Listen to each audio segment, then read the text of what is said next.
I've been able to activate new revenue areas or new revenue lines. For instance, when we came on board, there was no purchase tax in Enugu State. We activated purchase tax because it was actually provided for in our laws, but it has never been activated all this while. We activated it, and revenue is coming in from there. Our capital gain tax on property, etc., we are dormant on adoption of office. We have activated it, and we are earning revenue there. We've also tried to expand the net of who pays our payee, pay as you earn, and withholding taxes. We've expanded it. We are now receiving revenue in those lines. So another area that was actually a big win for us is bulldozing into the informal sector. We are hitherto no revenue had come into the government in the informal sector, simply because some people say they were giving waivers, some people say they were compensated for voting in the past administration. Yes, the state made a provision of about 250 billion naira to come from internal generated revenue.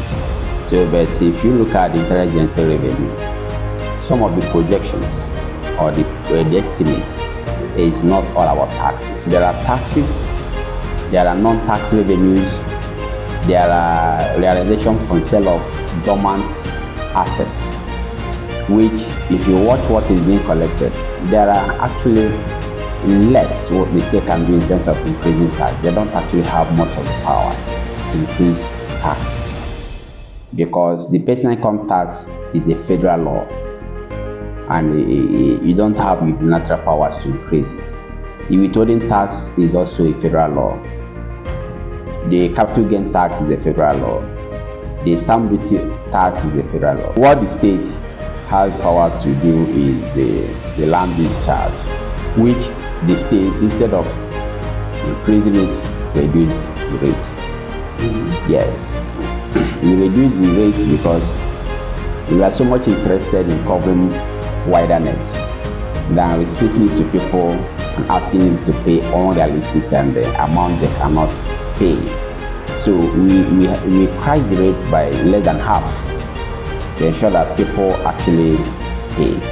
So the only thing in our land use charge is that people who are seen to be the rich, who live in an area that are regarded as a highbrow or reserved area, has to pay exactly what is worth the value of the property, because land use charge is calibrated on the value of property.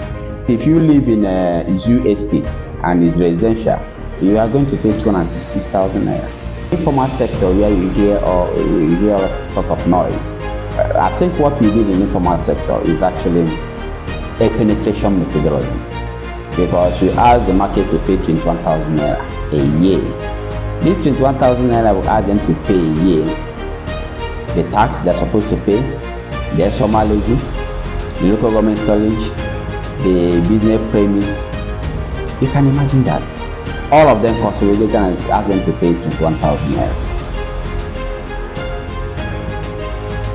The challenge is that an average Igbo does not see tax payment as a contribution towards the building of the state.